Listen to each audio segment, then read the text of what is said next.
po sa ating lahat. Purihin ang Panginoon. Muli tayo ay nagkasama-sama sa umagang ito upang papurihan natin ang Panginoon at itaas ang kanyang pangalan. Dahil siya po ang nagtakda at bigay ng araw na ito kung tayo magkasama-sama muli. Purihin ang Panginoon at ihanda po natin ang ating mga puso at isipan sa pagsamba sa ating Diyos, sa pag-awit, sa panalangin, sa pagbibigay at sa pakinig ng kanyang salita. Sa Diyos po ang kapurihan at kaluwalhatian. Tumayo po tayong lahat para sa ating call to worship and opening prayer. Psalm 103 or awit 103. Bless the Lord, O my soul, and all that is within me. Bless His holy name. Bless the Lord, O my soul, and forget not all His benefits, who forgives all your iniquity, who heals all your diseases, who redeems your life from the pit, who crowns you with steadfast love and mercy, who satisfies you with good, so that your youth is renewed like the eagles. The Lord's work righteousness and justice for all who are oppressed. He made known His ways to Moses, His acts to the people of Israel. The Lord and merciful and gracious, slow to anger and abounding in steadfast love. He will not always chide, nor will He keep His anger forever. He does not deal with us according to our sins, nor repay us according to our iniquities. For as high as the heavens are above the earth, so great is His steadfast love towards those who fear Him. As far as the east is from the west, so far does He remove our transgressions from us. As a father shows compassion to his children, so the Lord shows compassion to those who fear Him. For He knows our frame, He remembers that we are dust. As for man, His days are like grass. He flourishes like a flower of the field. For the wind passes over it, and it's gone, and its place knows it no more. But the steadfast love of the Lord is from everlasting to everlasting on those who fear Him, and His righteousness to His children's children. To those who keep His covenant and remember to do His commandments. The Lord has established His throne in the heavens, and His kingdom rules over all. Bless the Lord, all His angels, you mighty ones who this word, obeying the voice of His word. Bless the Lord, all His hosts, His ministers, who this will. Bless the Lord, all His works, in all places of His dominion. Bless the Lord, O my soul. Tayo po'y manalangin. O Diyos naming makapangyarihan sa lahat, pinupuri ka namin, tinatakita at sinasamba sa iyong karyan. O Lord, salamat po sa mga araw na kami po ay ligtas. Salamat po, Panginoon, sa mga biyaya at mga oportunidad na patuloy mong ibinibigay sa amin. Lalo na po sa aming kaligtasan at proteksyon ng aming pamilya. Salamat din, Panginoon, sa pag-ibig at katapatan na aming nare-receive, Panginoon. Tunay nga, Panginoon, na Ikaw ang lamang aming itinataas dahil napakabuti mo sa amin at Ikaw ang tumubos sa aming mga kasalanan at Ikaw ay pinako sa krus.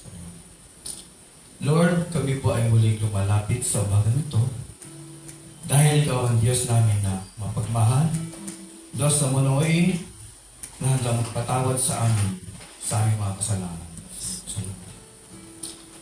Dalangin namin, Panginoon, na sa araw nito, buksan po ninyo ang aming mga puso't isipan upang lubos namin kayong makilala at makita namin ang kagandahan. At kalwalatian at kabanalan ng iyong salita. Ama, salamat at tinawag niyo kami ngayong umaga. Nawa ang presensya mo ang maghari ngayong umaga na ito at inyong salita ang maitanim namin sa aming mga puso at isipan at amin. Ito ay maisa pang buhay, Panginoon.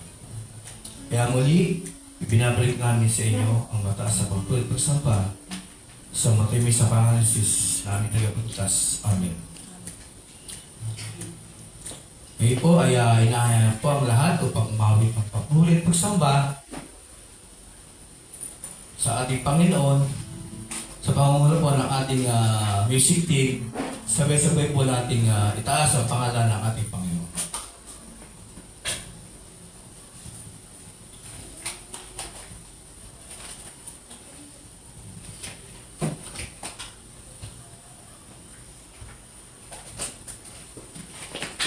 Good morning po sa ating lahat. Morning. Psalm 103 verses 1 to 13 says, Bless the Lord, O my soul, and all that is within me. Bless His holy name. Bless the Lord, O my soul, and forget not all His benefits, who forgives all your iniquity, who heals all your diseases, who redeems your life from the pit, who crowns you with steadfast love and mercy, who satisfies you with good so that your youth is renewed like the eagles. The Lord works righteousness and justice for all who are oppressed. He made known His ways to Moses, His acts to the people of Israel. The Lord is merciful and gracious, slow to anger and abounding in steadfast love. He will not always chide, nor will He keep His anger forever. He does not deal with us according to our sins, nor repay us according to our iniquities. For as high as the heavens are above the earth, so great is His steadfast love toward those who fear Him. As far as the east is from the west, so far does He remove our transgressions from us. As a father shows compassion to his children, so the Lord shows compassion to those who fear Him. Si Haring David ay nagpupuri at nagpapasalamat sa Diyos dahil pinahayag niya ang kanyang kabutihan sa kanyang bayan. Siya ay mapagpatawad, mahabagin at matuwid sa kanyang mga anak. Ang Panginoon ay nagpapakita ng katarungan at katuwiran sa mga inaapi at siya ay mahabagin at mapagtiis sa mga sumusunod sa kanya. Inihahambing ni David ang habag ng Diyos sa kanyang mga hinirang na tulad sa isang ama na nagpapakita ng awa sa kanyang mga anak. Ito ay katiyakan ng iniingatan niya tayo. Sa Ebanghelyo, ipinakita niya ang kanyang kabutihan at pinaramdam sa atin ang kanyang pagmamahal sa pamamagitan ni Jesucristo, ang kanyang kaisa-isang anak. Siya ang tumanggap ng hatol at parusa na nanarapat para sa atin, upang kung gaano kalayo ang silangan sa kanluran, gayon din niya inalis sa atin ang ating mga kasalanan at maibuhos sa mga pagpapala ng kahabagan, katuwiran, kapatawaran, karapatan maging kayong mga anak, kalakasan sa gitna ng mga pagsubok at kasiyahan sa Kanya magpakailanman. Kaya mga kapatid, tayo umawit ng papuri, pasasalamat sa ating Diyos na makapangyarihan at ating tagapagligtas. Let's sing, Bless the Lord, O my soul.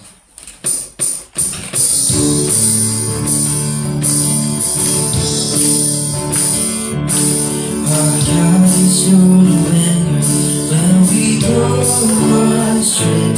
Bless the Lord, oh my soul. Bless the Lord, prayers He will not leave me.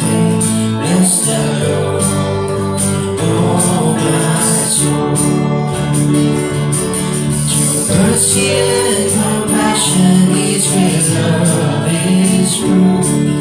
He covers our transgressions like the snow.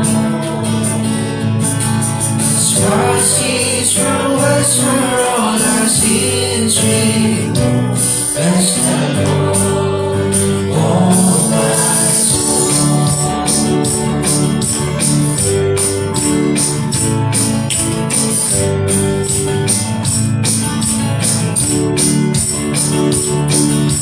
Save us from evil when we had lost all hope.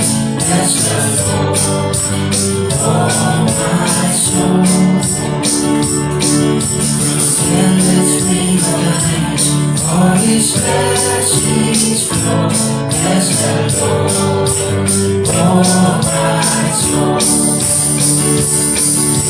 Days away like flowers that are being spent, and like the rain our years will come and go. Everlasting faithfulness is found. Bless the Lord, oh my soul.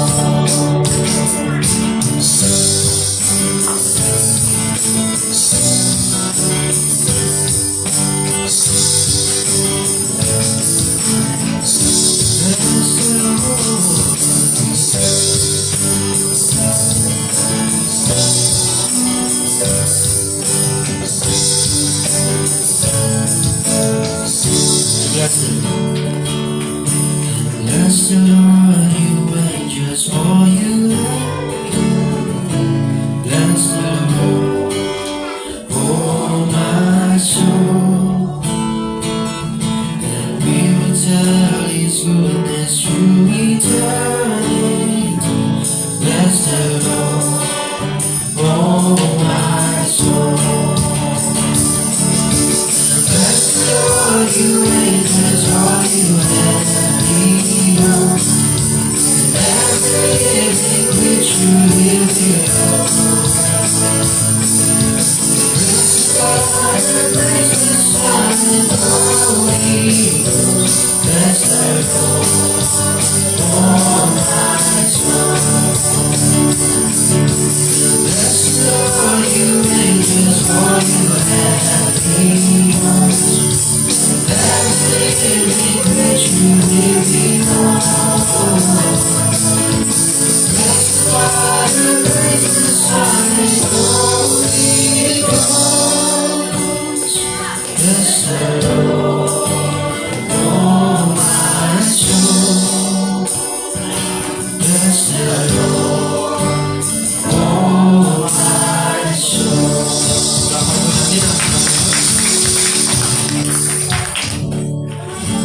Let's sing Guide Me, O my great Redeemer.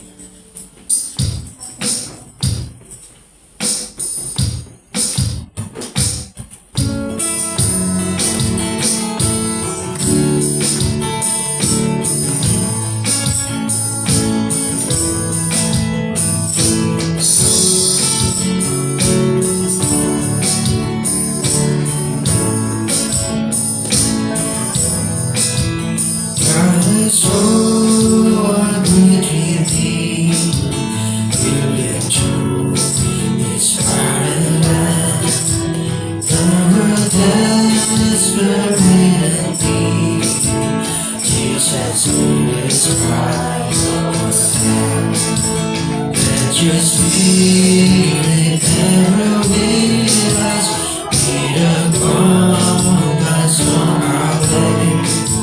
We will trust you through the darkness.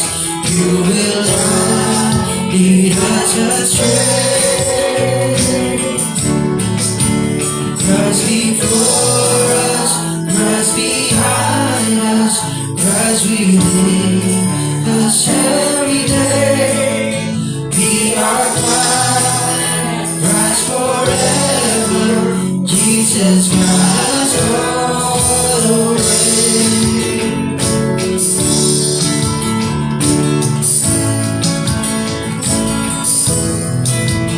Light the fire and now we feel.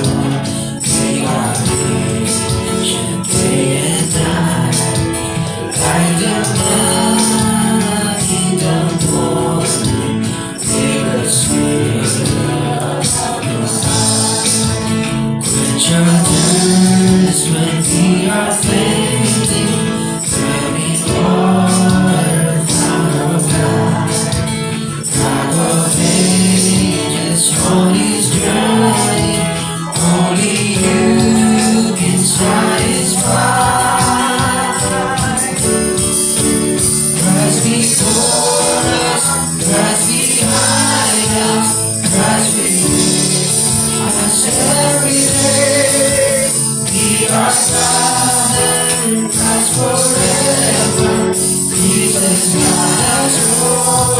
Lead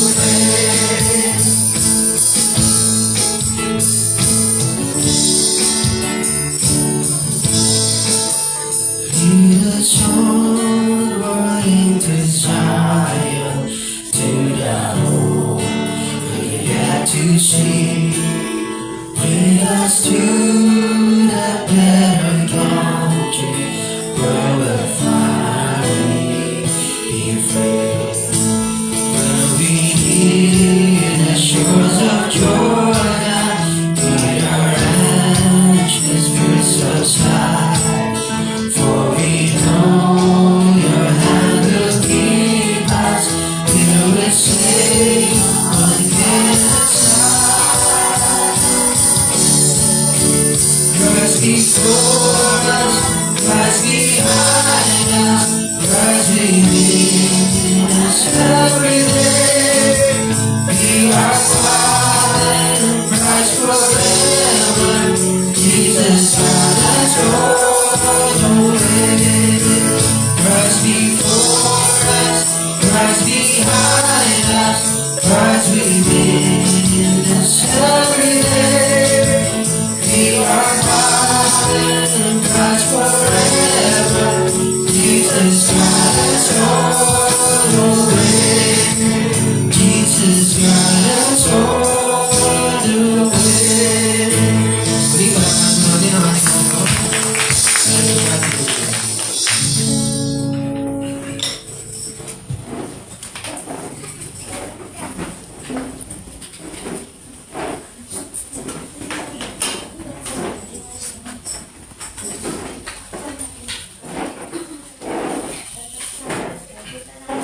Morning po. Good morning. So beautiful songs, beautifully sung for the Lord. Ngayon naman po ay dadako po tayo sa ating pagdadalangin. Sige po, hintayin natin sila.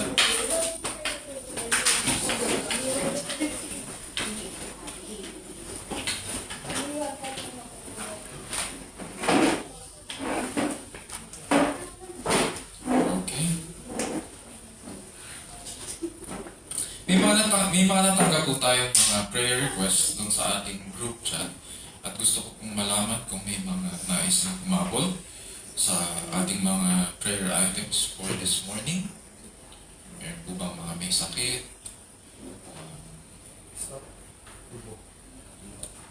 Okay. Mga naririnig ko po kayo.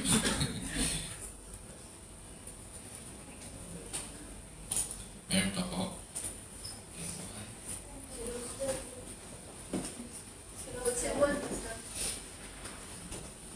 Nahihiya pa kayo. Sige po. Meron pa? Any more? Wala na? Sige po. So, let's come to the Lord in prayer. Pigit po natin ang ating mga mata at tutulog tayo sa ating Panginoon. Let's pray. Our loving Heavenly Father, nagpapasalamat po kami sa panibagong araw na binigay sa amin. Salamat, Panginoon, for the past 6 days so that we can be productive. We can be a blessing to our families and to the people around us and glorify you, Panginoon, through these hands that you have given us and the feet that walk in so that we can provide. So through these 6 days, you have also given us, Panginoon, the opportunity to look forward to this day, a day that we can be rejoice in you, Panginoon, and that we can be glad and so that we can also come together and worship you and bless your name. Oh Lord, we come to you today also with humble hearts, seeking the blessings that Christ our Lord has earned for us in His life and death. Dear Lord, we confess our sins and ask for forgiveness, just as Christ has earned it for us. And so we pray, O Lord, that may you grant us restoration. Purify us, O Lord, with your word. Grant us to remember the things that you taught us so that we would walk in them. And may we do so faithfully, Panginoon, as you put your words into our minds and hearts, and that we would remember them. Today, O Lord, we also remember our country, the Philippines, at ang mga leaders namin.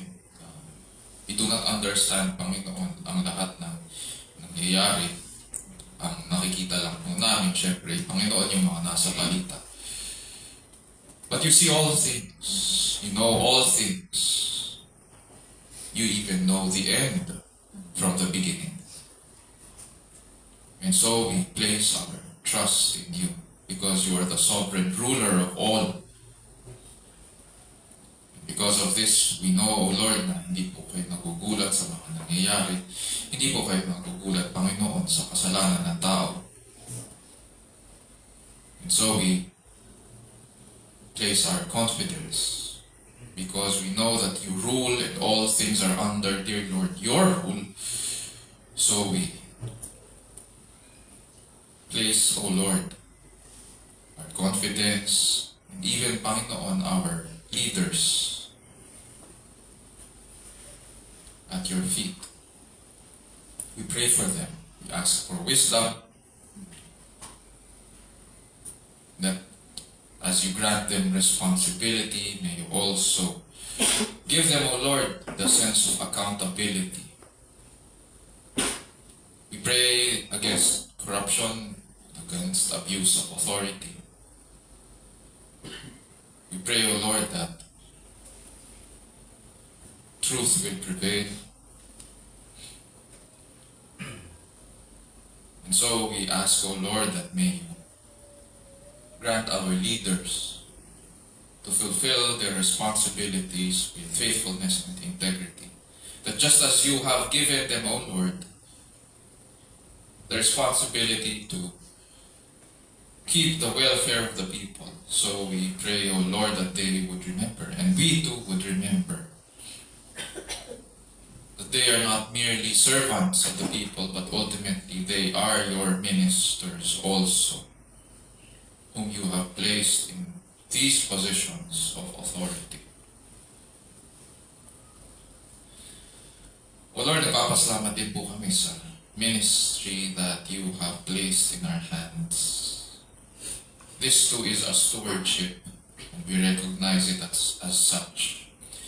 And so, O Lord, we pray that you would grant us, as you give us, dear Lord, the responsibility to preach and teach the gospel, make disciples of all nations, baptizing them in the name of the Father and of the Son and of the Holy Spirit, while holding on to the promise that you would be with us unto the end of the age. So we pray that we would be faithful, O Lord, in making disciples for your name. We ask, O Lord, that you would grant us to search your word. We pray that you would grant us these new desires so that we would learn and apply, Panginoon, the things that we learn from you, and that we would share them, O Lord, to our families, just as you have given us our families as our first ministry. So we pray, O Lord, that we would be able to also teach our families so that they would understand how good our God is, how loving how a loving Father you are to your children. We also pray, O Lord, for the young and new families that you have placed under our care. Salamat, Panginoon, that you have granted your people the opportunity to also disciple one another. And so we pray that you would grant us through your word, Panginoon, to equip one another. Grant us, O Lord, to just as we have received bread from you, so we pray that we would share this bread, O Lord, to others.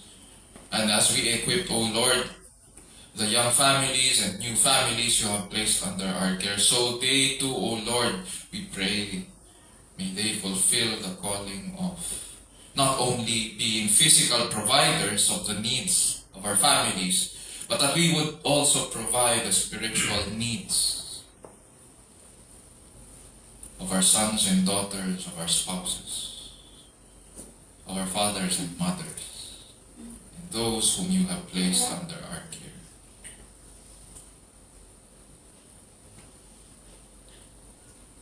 O Lord, we also come to you with our personal concerns. Some of us, O Lord, are sick, and yet we have chosen, O Lord, to come to you today. Some of us could not. And so we pray, O Lord, that you would extend your healing hands upon us so that we would be well. We pray that you would use, O Lord, your medicines that we're taking, the care of our families and the rest that we take. May you take away, O Lord, as well what needs to be taken away so that we would be well. We pray, O Lord, for Kuya Owen and Ate Rose, may Ubutsipon.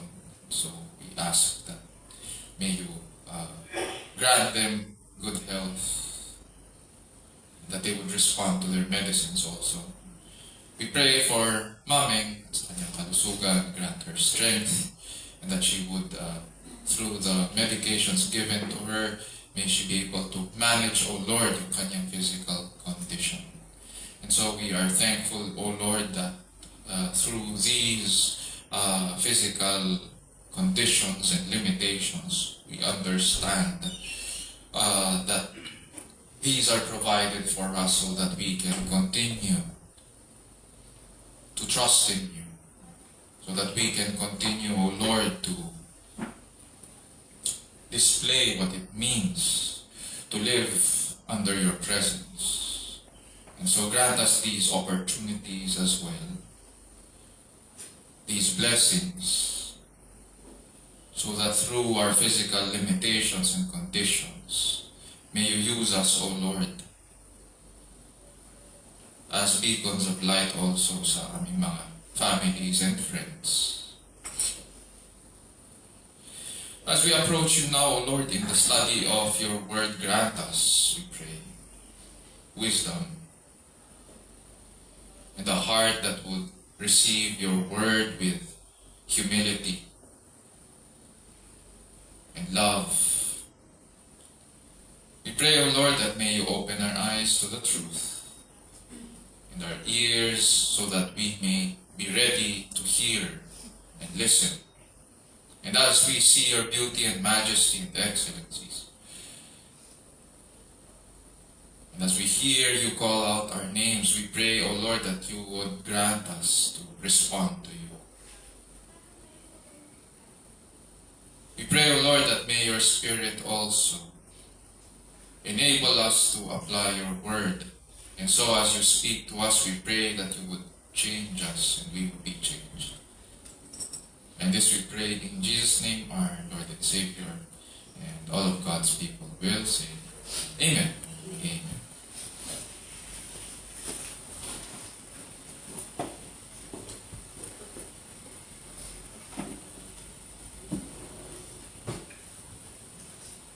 Ngayon po ay dadako na po tayo sa pagbasa ng salita ng Diyos na magmumula po sa Genesis chapter 3 verses 17 to 19 sa panguna po ng ating kapatid na si Renato Paterna. Tumayo po tayo lahat bilang paggalang sa salita ng Diyos.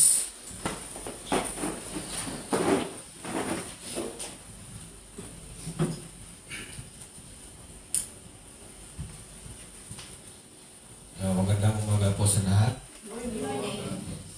Buksan po natin ating mga Biblia sa Genesis 3, 17 and 19 po. Ito po sinasabi. Ito ang sinabi ng Diyos kay Adan.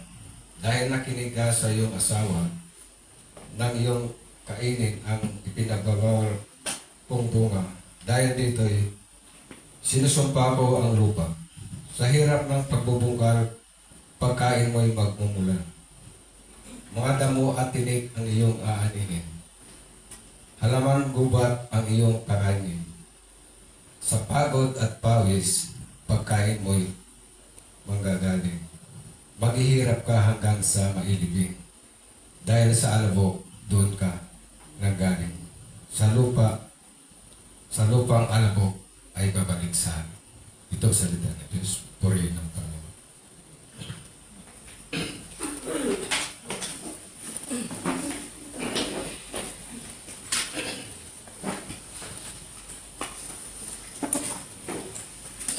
Tunay nga ang salita ng Diyos ay katotohanan at ito ay kanyang kinasihan. Nagtutuloy ito ng katotohanan tungkol sa ating Diyos at ito rin ay nagsasaway at magtutuwid sa bawat mananampalataya. Sinasanay tayo nito kung paano ang matuwid na pamumuhay ayon sa kanyang kalooban at kung paano ang tamang pagsamba sa tunay at nag-iisang Diyos. Ayon po yan sa 2 Timothy chapter 3 verses 16 to 17. Ngayon po ay hari sa atin ang ating pastor na si Pastor Raymond Belser, ang salita ng Diyos na mula sa ating binasa sa aklat na Genesis chapter 3 verses 17 to 19. Nawa ang banal na Espiritu ay siyang kumilos at tumulong sa atin sa araw na ito upang makita natin ang kagandahan at kadakilaan ng kanyang salita, ang ebanghelyo ng ating Diyos at tagapagligtas na si Jesu-Kristo.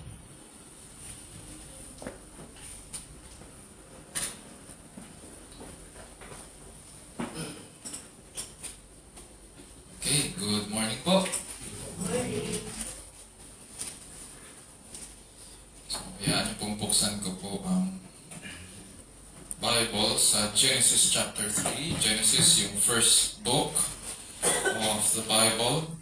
For the past 2 to 3 weeks, pinag-aaralan po natin ang beginnings of work. Ngayon naman po ay kanina binasa po ng ating kapatid ang ating passage sa Tagalog. Ngayon naman po ay babasahin ko po sa English. Genesis chapter 3 verses 17 to 19. Then to Adam he said, "Because you have listened to the voice of your wife and have eaten from the tree about which I commanded you, saying, 'You shall not eat from it,' cursed is the ground because of you. In toil you will eat of it all the days of your life. Both thorns and thistles it shall grow for you, and you will eat the plants of the field.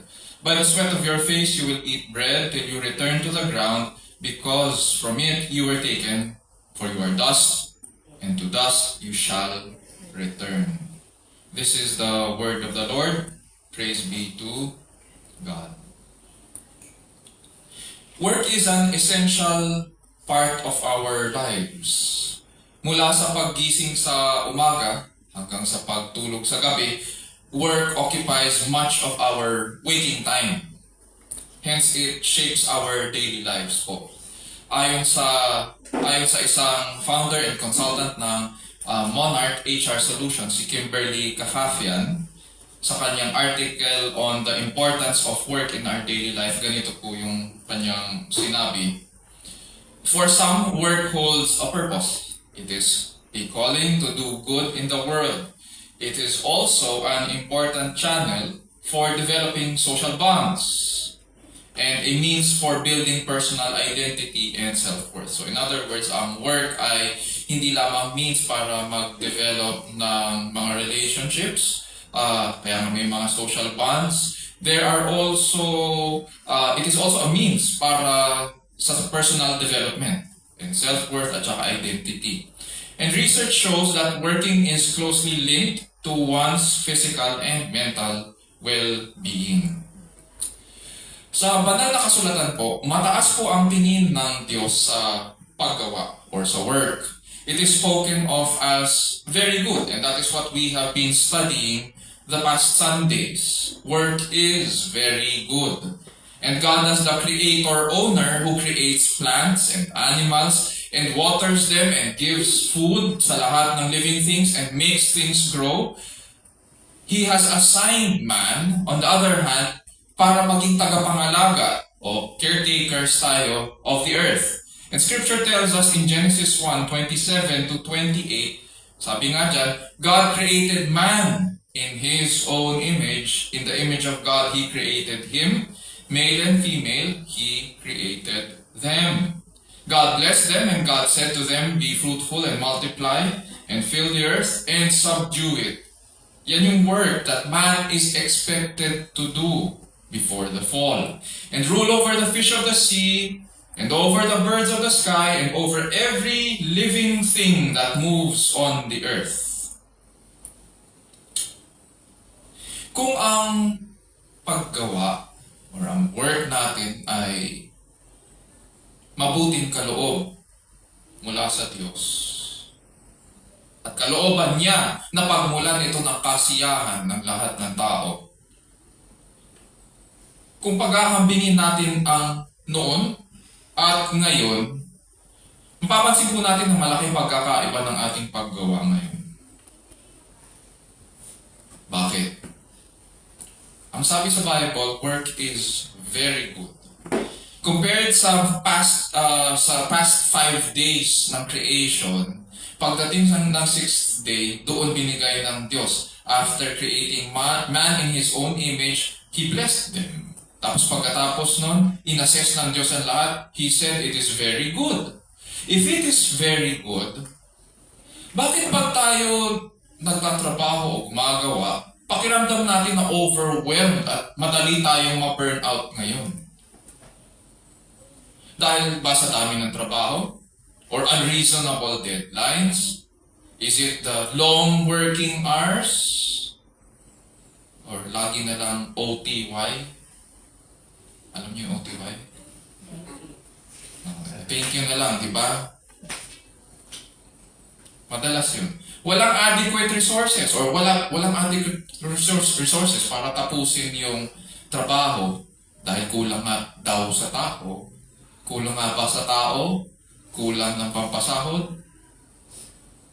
Yun yung question. Hindi lang yun. Toxic pa ang workplace culture as you go up the corporate ladder dahil lagi na lang may team conflict. Sa teams ba natin, napapansin natin, lagi na lang may sagutan between TL at saka team member? Or kung hindi team conflict, workplace bullying ang nangyayari. Walang katapusang chismisan at pamumulitika ng ibang mga managers at saka officials sa workplace. Hindi lang yan. If work provides purpose pala and is closely linked to one's physical and mental well-being, why do we feel frustration? Nakaka-frustrate din kasi kung sino pa, malamang na-experience na natin to. Kung sino ang walang ginagawa, kung sino yung mapapel sa office at puro paninira ang pinagmumulan ng kanyang bibig, siya pa yung napopromote. Diba? Kung sino yung walang ginagawa, ang papansin mo, kararating lang, break agad. Diba? Ang oras ng pagpasok, alas 8, papasok siya, alas 10, tapos break. Tapos siya pa yung napopromote. Bakit ganun? Pero ikaw na tahimik at tapat sa trabaho, ikaw ang pinaparusahan ng mas marami pang trabaho. Diba? Nagkanda-kuba-kuba ka na wala pa rin recognition sa efforts mo. Tapos kung kailan kakatapos lang ng shift mo at papauwi ka na, doon sasabihin ng TL o manager mo na kailangan mag-double shift ka dahil nag-quit na raw ang isa sa mga team members nyo. Pati ang trabaho na iuuwi mo tuloy, kasama ang init ng ulo, ang napagbubuntunan imbis na si TL, yung mga asawa at anak mo. Ganyan ba ang purpose? Noong simulan natin ang pag-aaral ukol sa paggawa or the theology of work, napag-aralan po natin na ang work o paggawa ay mula sa Diyos. It is good because productive work displays our humanness. Work is both a blessing and responsibility na kailangan nating gampanan para maranasan po natin ang kakaibang kasiyahan sa piling ng Diyos bilang kanyang mga nilalang. God created work for man. Ulitin ko, He created work for man or for the benefit of man, not man for work. God created work for man, not man for work. And as creator of all things, God enjoys work, and He made work to be part of the original creation order. And He is also God of Sabbath rest. Just as He enjoys work, He also enjoys rest.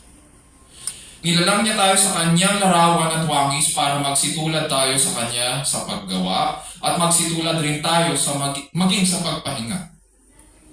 May pagkumpas, natutunan natin yung last week, may pagkumpas at pagkakaayos ang buong sanlikha. Kung may paggawa, may pahinga. Ito ang pagpapala na pinagkaloob niya sa atin sa pasimula. And this is why our work matters to God. Ngunit, sabi ko nga, may nagbago. Iba ang panahon natin ngayon. Bakit? Ang Genesis chapter 3 po ay account ng simula ng pagbabago na ramdam natin hanggang ngayon. And we will immediately see na itong pagbabagong ito, it is not good at all. Ganun pa man, hindi tinanggal ng Diyos ang pagpapala. So sa umagang ito, panalangin ko po na sa ating pag-aaral, nawa matutunan po natin maging mabuting estudyante ng salita ng Diyos.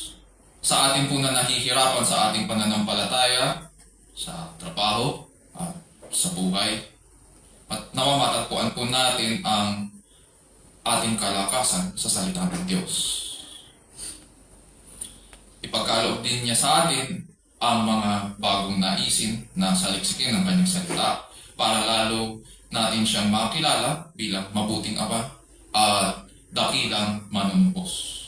At sa ating pagsaliksik ay matuto tayong tumugon sa maayos na pamumuhay sa presensya ng Diyos, sa ilalim po ng kapangyarihan ng Diyos at para po sa kalwalhatian ng ating dakilang Diyos. This morning, ang magiging question natin sa scriptures ay ito. What effect did sin have on the blessing of work? What effect did sin have on the blessing of work? Sa binasa po ng nating passage kanina, may ilang mga characters tayo mababasa doon sa Genesis chapter 3. 4 po yung characters na nandyan. Ang unang character ay ang Panginoong Diyos. At kinakausap niya ang susunod na mga characters. Ang sumunod na character ay ang ahas. Tapos sino? Ang babae o si Eva. At syempre, ang huli ay si Adan. Okay. At pagkatapos nila suwayin ng Diyos, anong nangyari? Tumanggap ang bawat isa sa kanila ng sumpa. Nauna muna ang ahas. Sa verse 14, sige, pwede natin buksan ang ating mga Bible sa Genesis chapter 3. And we will scan through yung passage or yung chapter rather bago natin ilatag ang verses 17 to 19. Sige, as we go through Genesis chapter 3, nauna muna ang ahas. Siya po ang tumanggap muna ng sumpa. Sabi po sa verse 14, sumpain ka ng higit sa lahat ng hayop at ng higit sa bawat ganid sa parang. Ang iyong tiyan ang ilalakad mo at alabok ang iyong kakanin sa lahat ng mga araw ng iyong buhay. Many of us think na itong paggapan niya ang sumpa sa kanya. Hindi po. Ang pagpapala po ng Diyos sa ahas na gumapang siya sa kanyang tiyan. Ngunit ngayon na binigyan ng Diyos ng bagong kahulugan ang kanyang paggapang, ito na ngayon ay paalala na ang dating tusok at matalino ay ibinaba ng Diyos. Sa Genesis chapter 3 verse 1, mababasa natin na matalino ang ahas. Nilikha siya ng Diyos na ganun. Pero ngayon, dahil ang katalinuhan niya ay ginamit niya sa masama. Ang sabi ng Diyos, ibababa kita. Iba na ngayon ang paggapang niya, ang kahulugan ng paggapang niya. So, ibinaba siya ng Diyos. Siya ngayon ang pinakamababa sa lahat ng hayop. Sumunod naman po ang babae. Nasa pinaka-basic at enjoyable and fulfilling role niya na magdala ng buhay sa mundo bilang ina para magkaroon sila ng kanyang asawa na si Adan ng pamilya at tumibay ang kanilang pagsasama sa pamamagitan nun. Naging paalala ngayon yung kanyang pagiging ina, yung kanyang sa kanyang pagsuway sa kanyang asawa. Sabi ng Diyos sa verse 16, "Pararamihin kong lubha ang iyong kalumbayan at ang iyong paglilihi. Manganganak kang may kahirapan at sa iyong asawa ay pahihinuhod ang iyong kalooban at siya'y papapanginoon sa iyo." Ang pagpapala ng Diyos na maging helpmate ang asawang babae at pagiging ina ay nabahiran na po ng kasalanan. Kung kaya ang work na kanyang gagampanan ay corrupted. Yung paglilihi, yung pagbubuntis, in the beginning, it was a joyful experience. Just as yung pagkakaroon ng pamilya is a joyful experience, ganun din ang pagkakaroon ng mga anak. Ngunit dahil nagkasala ang babae laban sa kanyang asawa, at hindi niya kinonsult ang kanyang asawa sa kanyang gagawin, eto ngayon, ang sabi ng Diyos sa kanya, yan ang magiging paalala na ikaw ay sumuway. Gagamitin ngayon ng babae ang kanyang God-given abilities, hindi lamang yun ang sumpa sa kanya, pati ang kanilang pagsasama ay may sumpa rin. Sabi ng Diyos, gagamitin ng babae ang kanyang God-given abilities para igiin ang kanyang pagsasarili o yung kanyang autonomy laban sa lalaki. Kaya mapapansin natin ngayon, ang daming mga babae na feminista. Ang pinaglalaban ay yung kanilang autonomy. We can live in this world without the men. See? The Bible has already something to say about that kind of attitude. Imbis na tumugon ang lalaking naman ng may pagmamahal sa kanyang asawa, magiging aggressive ngayon ang lalaki para ibalik ang babae sa kanyang kinalalagyan. And so being a wife and a mother will be painful and frustrating dahil nga hindi bed of roses ang kanilang magiging pagsasama.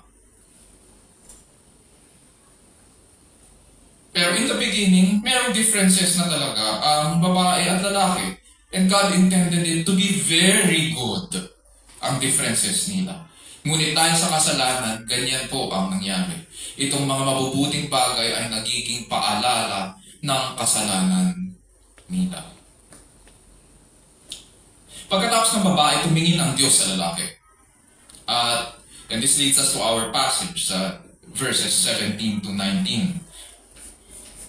Ganito po ang sinasabi sa verse 17.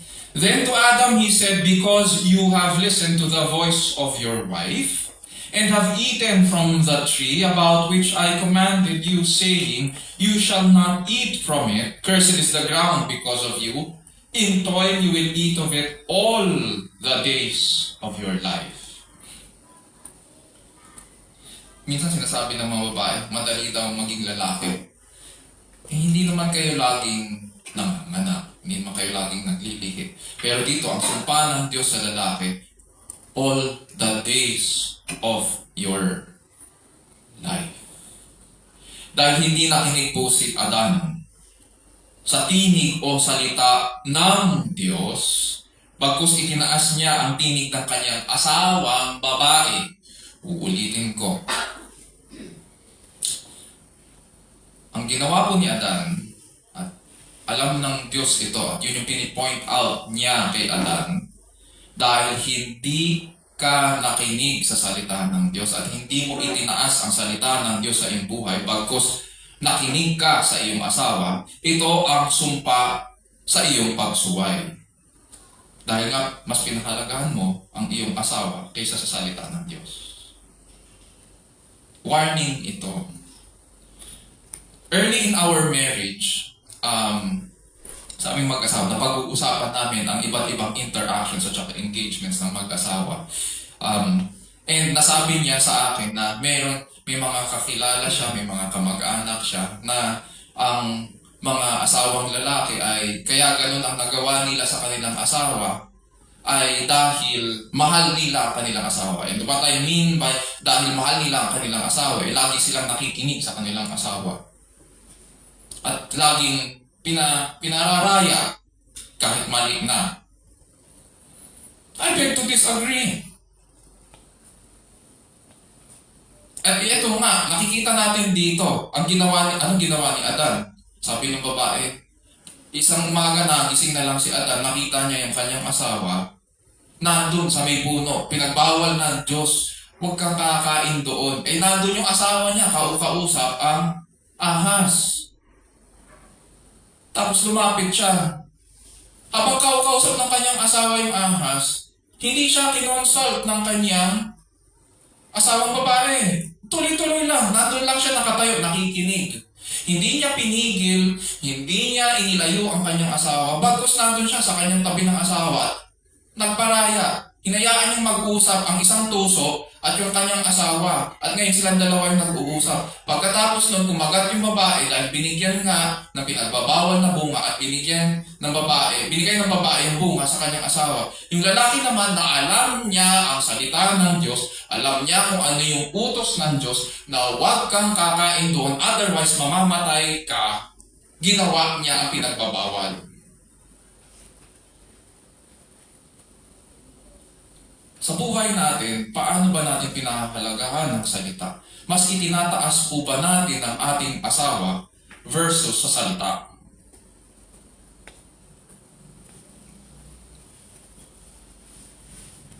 Ang kausap ko po yung mga lalaki.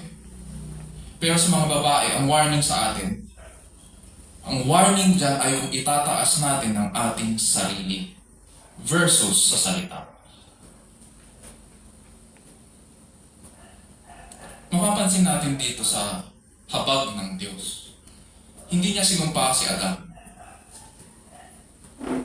Bagkus ang sinumpa niya, ang lupa. Sabi dyan, cursed is the ground because of you. Ganun pa man, kahit hindi sinumpa ng Diyos si Adan directly, hindi nito ibig sabihin na excuse si Adan sa kanyang pagsuway. Patuloy pa rin siyang gagawa, which will be a blessing sa kanilang dalawa ni Eva at sa kanilang pamilya. Ngunit kailangan na niyang paghirapan ito.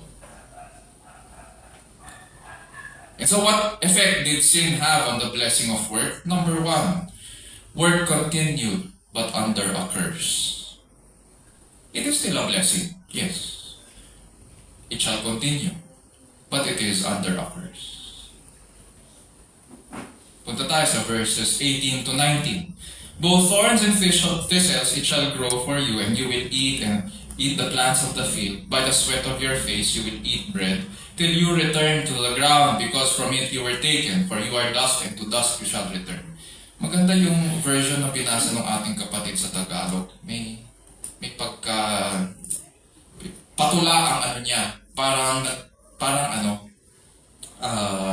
nagtatalumpati it is because nung may mga scholars na naniniwala na pag binabasa nila yung original language kasi ng Genesis, sabi nila patula daw yung it is poetic, yung sabi nila. Kaya malamang ganun yung sinunod ng Tagalog translation ng ating kapatid. At magaling yung pagkakasulat. No? And because both thorns and thistles it shall grow for you, you will eat the plants of the field. By the sweat of your face you will eat bread till you return to the ground, because from it you were taken, for you are dust, and to dust you shall return. Number 2, what effect did sin have on the blessing of work? Work became vain and frustrating.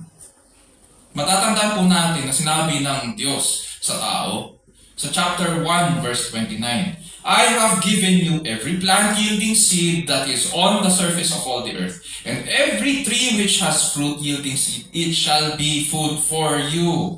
And then in chapter 2, verses 15 to 18, nang lalangin niya ang tao, He put man into the Garden of Eden to cultivate it and keep it. The Lord God commanded the man, saying, From any tree of the garden you may eat freely, but from the tree of the knowledge of good and evil you shall not eat. For in the day that you eat from it, you will surely die. Then the Lord God said, It is not good for man to be alone. I will make him a helper suitable for him. Ang trabaho po ni Adam ay i-expand at bantayan po ang halamanan.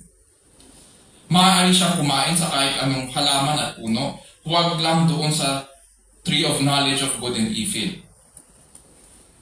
And so, ang responsibilidad niya po ay napakadali at napakasaya. Kung ano ang iyong gawin sa halaman, yung panahon yun, kung ano yung gawin mo sa halaman, mabilis mong makakain. Kasi mabilis din itong tutubo, mabilis itong lalago, mabilis itong mamumunga. Diyos ang nag-aalaga, Diyos ang nagpapadami. Siya ang gagawin niya, magpapantay lang siya. Ganun lang ang kasimple. Kakain lang siya, aalagaan niya at iingatan ang halamanan. Pero dito sa ating passage sa Genesis chapter 3, hindi na magko-cooperate daw ang lupa sa pamumuno ng tao. Aani lang ang tao at makakakain pagkatapos niya paghirapan ito. Ang ginamit ko sa Tagalog kanina, kailangan na niyang pagbungkal ng lupa. Kailangan niyang paghirapan kasi ang isusukli raw sa kanya ng lupa, imbis na bunga at paglago, ay tinik at dawag. Ganito ang magiging cycle sa lahat ng araw ng kanyang buhay.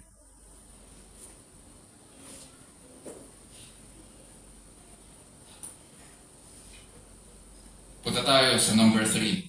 So ang first two reasons first two effects that sin had on the blessing of work is work continued but under a curse. Number 2, work became vain and frustrating. So ano nga ba naman yung point ng bakit ka pa? Ba't kailangan pa yun? Pero bahagi yun ng sumpa. And number 3, work became hard and painful. Sabi sa verse 19, By the sweat of your face you will eat bread, till you return to the ground, because from it you were taken, for you are dust, and to dust you shall return. Kung dati kinukuha ng tao ang kanyang kakanin sa lupa, ngayon habang buhay siyang panghihirapan ng lupa. Kailangan niyang magpawis. Kailangan mamaga at magkanda, sugat-sugat muna ang kanyang mga kamay. Sa kahuli-hulihan siyang magiging pakain sa lupa. Kung saan niya dati kinukuha ang kanyang pagkain, ngayon siya ang magiging pakain. Babawiin din siya ng lupa sapagkat doon daw siya kinuha. Ano ngayon ang saysay ng buhay at pagpapagal? Kung lahat naman pala ng ating pinaghirapan, sa huli ay hindi mapapakinabangan. Dahil nga lahat tayo ay mamamatay at dahil sa kasalanan, mapapahamak tayo sa walang hanggan. Meron bang saysay ng buhay? At yan ang tanong ng tao sa kasaysayan. Nang sabihin ng Diyos kay Adam, By the sweat of your face you will eat bread, till you return to the ground. We are immediately brought to another garden. Sabi ng Diyos kay Adam, nung nasa Garden of Eden pa sila. Pero in another garden, in the Garden of Gethsemane, doon natin matatagpuan ang nag-iisa na ang kanyang pawis ay naging gaya ng malalaking patak ng dugo na nagsisitulo sa lupa. Mga kapatid at kaibigan, ang kanyang kamay ng taong ito na nasa Garden ng Gethsemane Ang kanyang kamay na lumikha ng langit at lupa. Ang mga kamay na ang siyang dinurog at dumugo para tayo ang makakain ng tinapay ng buhay. Ang kanyang likod ang hinampas at sinugatan sa pagpasan ng ating mga kasalanan, para ang ating kaluluwa ang makalasap ng ginhawa at kapahingahan sa Kanya. Sabi nga niya, bago siya ipako, "Come to me, all who are weary and heavy-laden, and I will give you rest. Take my yoke upon you and learn from me, for I am gentle and humble in heart, and you will find rest for your souls. For my yoke is easy and my burden is light." Alam po ng Diyos ang problema ng tao sa kasalanan at kamatayan. And even yung ginawa natin, yung corruption na ginawa natin sa blessing ng work and rest. At alam din ng Diyos na hindi natin kayang tubusin ang ating mga sarili. Hanggang walang katubusan, wala tayong kapahingahan sa walang hanggan. It will be eternal torment for all of man. Kaya nga, anong saysay ng pagtatrabaho dito? Pati araw ng linggo nagtatrabaho. Pero kung lahat tayo mamamatay at haharap sa dakilang hukom, kung walang magtatanggol sa atin sa araw na yun, para saan pa na nagpagal ka sa buhay nito kung itatapon ka lang naman din sa dagat-dagatang apoy at mapapahamak? Hindi unfair ang Diyos sa paghatol sa tao. Tayo ang nagkasala laban sa Diyos.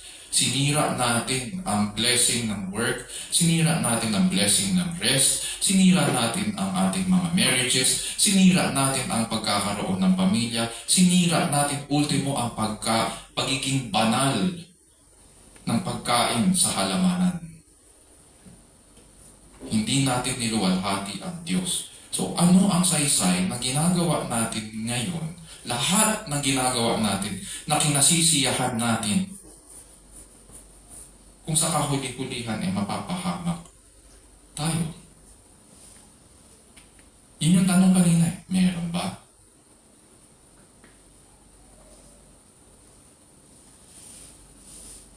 That is why God sent His Son, the promised seed of the woman, to crush the head of the serpent and redeem us. Ang kanyang kamay ang dumugo para sa atin. Tayo, nagbubungka lang tayo ng lupa, pero ang kanyang kamay na lumikha ng lahat ng bagay ang dinurog at dumugo para sa atin. In salvation, God does not want us to work. He wants us to rest in Christ. Napakabuti ng ating Ama sa langit. And so in redeeming us His people, God included our work and rest in His wonderful saving work. Christ already removed the curse of sin from us, even though we still see its shadow in the world. Yes, ramdam pa rin natin ang hirap sa pagtatrabaho at paggawa. Ramdam pa rin natin ang difficulties ng buhay mag-asawa, at ramdam pa rin natin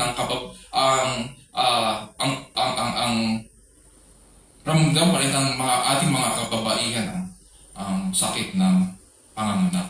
Minsan tayo ang nasa receiving end rin ng mga consequences ng kasalanan ng ibang tao. Ngunit nais mong ipaalala na dahil kay Kristo, hindi na po tayo alipin ng kasalanan. Wala ng kapangyarihan ang kasalanan sa atin. At dahil sa na-accomplish ni Kristo, this is how we Christians can continue in our work, both at home and outside the home. Number one, we glorify God by working with enthusiasm. We glorify God by working with enthusiasm. Sabi sa New Testament, sa Colossians 3:23-24, whatever you do your work heartily as for the Lord rather than for men, knowing that from the Lord you will receive the reward of the inheritance. It is the Lord Christ whom you serve. There is dignity po sa paggawa at paglilingkod natin. Not because we work for men. Although meron tayong mga kontrata at gusto natin na meron tayong mga kontrata sa ating mga employer. But because ultimately, it is the Lord Christ whom we serve. Work comes from God. At ginawa niya tayong mga tagapagmana ng kanyang kaharian. So ang question now, ikaw ba ay nagtatrabaho sa fast food chain o sa restaurant? Ikaw ba ay nagtuturo sa isang paaralan? Ikaw ba ay isang lawyer o doctor? Or ikaw ba ay isang back office employee? Ikaw ba ay isang contractor or construction worker? Or homemaker na in charge sa pag-alaga sa mga bata? Sabi po ng scriptures, work heartily. Work with enthusiasm. It is the Lord we serve. Siya ang ating boss. Number 2, we work with excellence because we are slaves of Christ. Sa Ephesians 6:5-8, ganito po ang sinasabi, slaves, be obedient to those who are your masters according to the flesh, with fear and trembling, in the sincerity of your heart as to Christ, not by way of eye service as men pleasers, but as slaves of Christ, doing the will of God from the heart. Verse 7, with good will render service as to the Lord, and not to men, knowing that whatever good thing each one does, this he will receive back from the Lord, whether slave or free. And masters, kinausap din ni Apostol Pablo yung mga masters, do the same things to them and give up threatening, knowing that both their master and yours is in heaven, and there is no partiality with him. Ang point dito is that in the kingdom of Christ, it does not matter if you are an employer or TL or manager or owner of the company. In God's economy, dahil tayo ay tagasunod ni Kristo, ang bawat isa sa atin ay tinawag na maging patotoo kay Kristo. Yun ang status natin. Hindi ang pagiging TL o manager o owner ng company. We do the will of God from the commitment of our hearts. And in serving Christ our Master, we work and serve with excellence because we serve the King. We are His subjects. Huwag tayong pabaya sa ating mga responsibilidad. Number 3, we work with integrity as to the Lord. In the same verse sa Ephesians 6, scriptures recognize na laging may temptation po sa atin na magsipag sa maling dahilan at sa maling paraan at para rin sa mga maling tao. What do I mean? Ginagawa natin minsan ang ating trabaho kapag may nakakakita lang. Pero pag umalis na si boss, petics na ulit. Diba? Meron ganun eh. O ginagawa lang natin ang ating trabaho kasi gusto nating maapakan ng ating kapwa at tayo ang umusal. Or minsan ginagawa natin ang ating trabaho para tayo ang itanghal at iba ang mapahamak. This is wrong. And many times, ang inyong lingkod ay, nung dating nagtatrabaho, naging biktima na rin ako ng ganyang klaseng work ethic ba tawag dyan? Unethical yun. We Christians work and glorify God when we work with fear and trembling in the sincerity of your heart. Uulitin ko, we work and glorify God when we work with fear and trembling in the sincerity of our hearts. Sino ba ang nakakakita sa atin? Pati ang mga haka ng ating mga isipan. Hindi ba ang Diyos? Our attitude then, pagdating sa work, is that we work as to Christ. We work as to the Lord. Dahil siya ang Panginoon natin, dahil siya ang hari, siya ang ating pinaglilingkuran, then kailangan may integrity sa paggawa.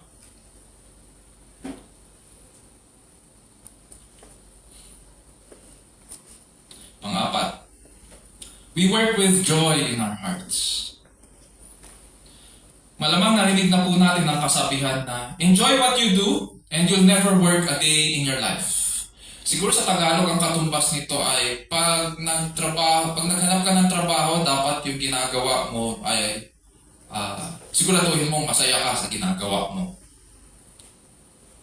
So, ano ibig sabihin nito? Hanapin mo raw kung saan ka masaya o nag-i-enjoy at parang naglalaro ka lang at hindi mo raw mararamdaman ang hirap ng paghahanap buhay. Hindi totoo yan. Huwag kayo napapaloko sa mga ganyan. Because of sin, our life and our work has its burdens. May mga tawag at tinik ang ating paggawa at kailangan nating bunutin sa ugat ang mga damong tumutubo. Dahil paulit-ulit, kailan ka nakakita ng damo na kahit binunot mo na yung ugat, hindi tutubo. Laging may ibang papalit dyan. Ako sinubukan ko na yun at nakwento ko na yun sa inyo nung maliit pa kami. Meron kaming garden sa bahay, sa Acropolis. At doon sa harap ng bahay namin, tuwing Saturday morning, ang assignment sa amin ng daddy ko, doon kayo. Pagkatapos mag-breakfast, bunutin nyo isa-isa sa ugat yung mga damo. Binunot mo na nung isang linggo, meron na naman tumutubo. Tumutubo ngayon. Walang katapusan. Hindi totoo yun na maghahanap ka ng trabaho na kung saan masaya ka. Ako masaya ako ngayon sa ginagawa namin ni Jovi. Nagtuturo ako ng mga bata, nagtuturo ako ng piano lessons. Pero there are times na minsan ayokong magturo. Napapagod ako. Minsan, baka magalit, di magalit. Minsan naiinis ako. Dahil ako kulit ng mga bata. Ako ang ugali ko, introvert ako. Tahimik ako. Minsan na-overwhelm ako pag ang daming kinakwento tapos hindi mo masundan yung kwento dahil ang bilis magsalita. Kung hindi mabilis magsalita, ang bilis mag-isip. Kung minsan sasabihin pa sa'yo, ayoko yan. Ako nung tinuturuan ako dati, wala akong lakas na sabihin sa teacher ko, ayoko yan. Ayoko ituro yan. Mahirap yan eh. Ngayon yung mga bata, tuturo mo, sasalingin pa minsan yung kamay mo. Saan ka na? Ba't ganyan yung mga bata ngayon? Tapos pag pinilit mo, magdadabog at iiyak. Work is hard. Pasama yun. At maraming damong tumutubo at paulit-ulit yang tutubo. Ganun pa man. God gave work as a blessing to us. And the joy that comes with it is a gift from God also. Yung joy that comes with work is a blessing. The scripture also says something about it. Yes. Sabi nga ni Haring Solomon, at nakita niya ito. Sa Ecclesiastes 5:18, here is what I have seen, sabi ni Haring Solomon, to be good and fitting, to eat, to drink, and enjoy oneself in all one's labor, in which he toils under the sun during the few years of his life, which God has given him. Notice yung words, hindi ba ironic na you labor and toil, ginagamit niya yung salitang yun, and yet, at in that same sentence, sinabi niya, it is good and fitting to eat and drink and enjoy oneself. In your toil and labor, which he toils under the sun during the few years of his life which God has given him. For, sabi ni Haring Solomon, this is his reward. Hindi masama na i-enjoy ang work. Pero, hindi tama na sasabihin natin na hahanap tayo ng enjoyment buong buhay natin sa isang trabaho na supposedly masaya tayo because that will not happen. Nagiging kasiyahan ang pagtatrabaho at paggawa sapagkat bumabalik po tayo sa original purpose. Bakit po tayo nilalang ng Diyos? That is to imitate Him, that is to glorify Him in our work. Number 5. We work so we can rest. We work so we can rest. Just as work is a gift, so is rest. Ang paggawa at pagpahinga ay tulad ng araw at gabi. Ultimately, pinagkaloob ng Diyos ang oras at araw, mga panahon ng pamamahinga dahil kalooban niya na masiyahan tayo sa kanyang pangako na darating din ang kapahingahan ng lahat ng bagay sa kanyang pagbabalik. And so when we come together every Sunday, every Lord's Day in His presence, kinikilala natin na siya po ang dakilang manlilikha at ang ating nagiging dalangin at pasasalamat sa Kanya ay, salamat po Panginoon sa first 6 days, at naririnig niyo yun sa aking panalangin. Salamat sa gift of work. And we also thank you for the gift of rest. And we look forward to that ultimate day of rest when you return. Kung hindi tayo magpapahinga, sinasabi lang po natin na ayaw natin ang kapahingahan na kanyang binibigay. Hindi po tama yun. And then we will also say, if we do not rest, then we are not really working as to the Lord. Hindi yun ang totoong paggawa. Mga kapatid at kaibigan, pagkatapos mahulog ng ating unang magulang sa kasalanan at kumalat po ang kasalanan sa sangkatauhan, hindi po binawi ng Diyos ang pagpapala ng paggawa at pahinga. Hindi ito ngayon ang mapapansin natin sa Diyos. Kahit na, at sa pag-aaral ko po,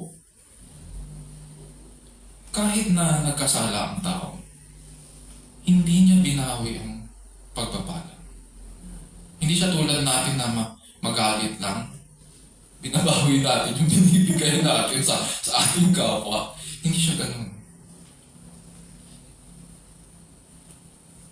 Work continued. Pero may consequences, syempre, sa kasalanan. It is now under a curse. And that is why we work. That is why work is hard. That is why work is painful. And oftentimes, it is frustrating and pointless. But in Christ, we are no longer under the power of sin. Hindi na tayo mga alipin ng kasalanan. And therefore, He has restored us to our purpose and joy. We can enjoy work. Although nahihirapan tayo, nandyan ang purpose. Nakikita natin that one day mare-restore ang mga bagay-bagay. And let us therefore glorify God and give Him thanks both in our work and in our rest. Isapuso natin ang mga bagay na ito at purihin natin ang ating mabuting Ama at dakilang Panginoon. Tayo na naman. O Lord our God and Heavenly Father, we thank you for your kindness toward us. We thank you, O Lord, that you, in your goodness and in your grace, you did not withhold the blessings of work and rest from us, even though we sinned. And even though we wanted to go back to the garden to find our way, our own way, you led us onto the paths of righteousness so that we would find Christ. And in Him, O Lord, we find our purpose for which you created us. To glorify you, to imitate you in our work. And because of Christ's work, we find happiness, we find joy and peace. We find excellence. And we also find rest.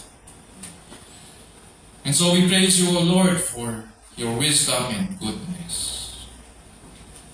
Forgive us, O Lord, for misusing the time to work.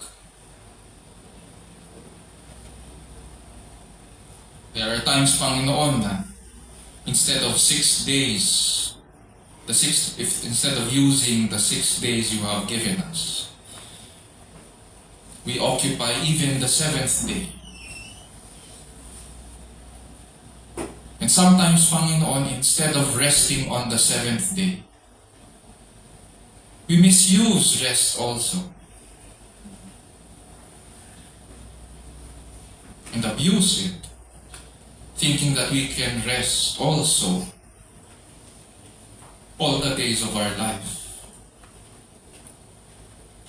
and be lazy and remiss sa aming mga commitments and responsibilities. And so we thank you, O Lord, for these reminders that in work and rest, you would want us to follow you. And so grant us, O Lord, all the days of our life,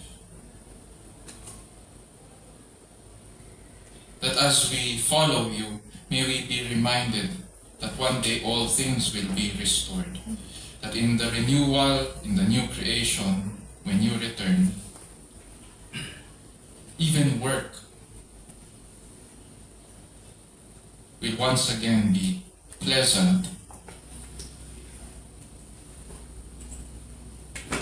And we will rejoice in your presence forevermore. And so, O Lord, we pray that you would bless your name in our midst as we continue to worship you today.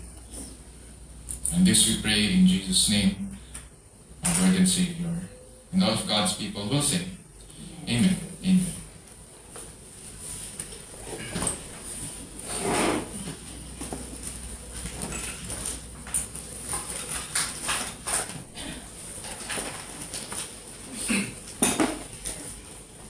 蓝牙以灵。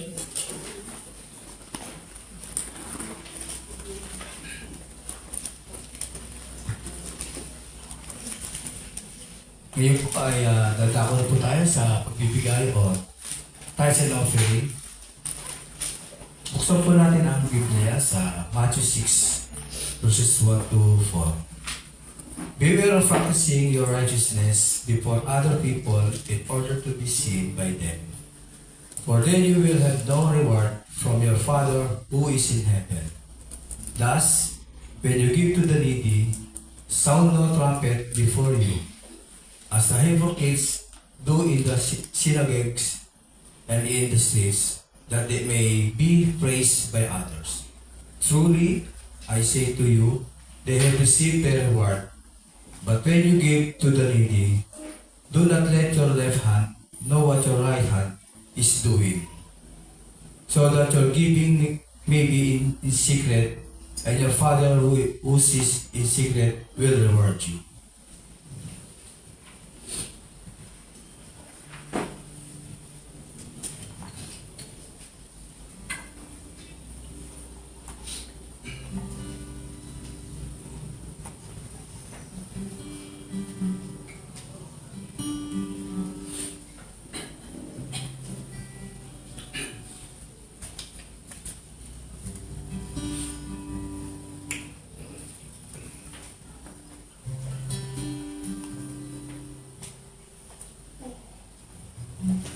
Tumayo po ito na para umawit ang papuri sa ating Diyos.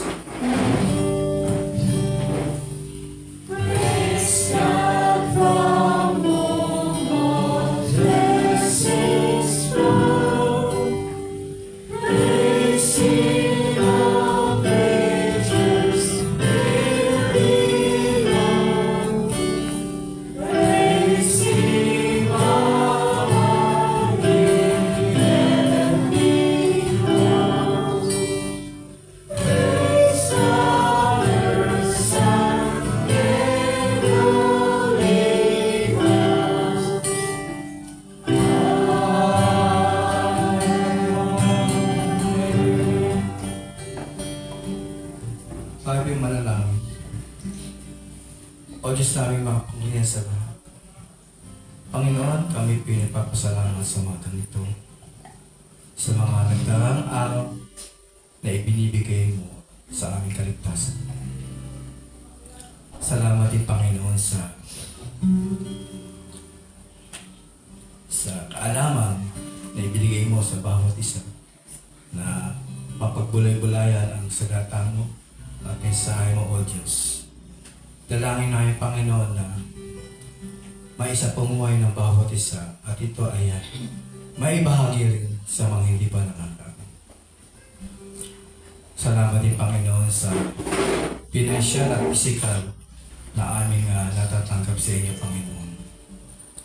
Salamat din, Panginoon, sa mga kapatid na nagbigay ng biyaya. At ito ay aming magagamit sa aming iglesia. At kundi, Panginoon, na makakatulong sa aming mga kapatid. Tunay nga, Panginoon, na ang lahat nito ay nagmumula sa iyo. Kaya patuloy kami na itinataas ang iyong tinataas ka at pinupuri. Kaya, Panginoon, pinabalik kami sa iyo ang taas na pagpulit pagsamba. Sama kami sa Panginoon Jesus. Amen. Mananati po tayo para po sa closing and benediction.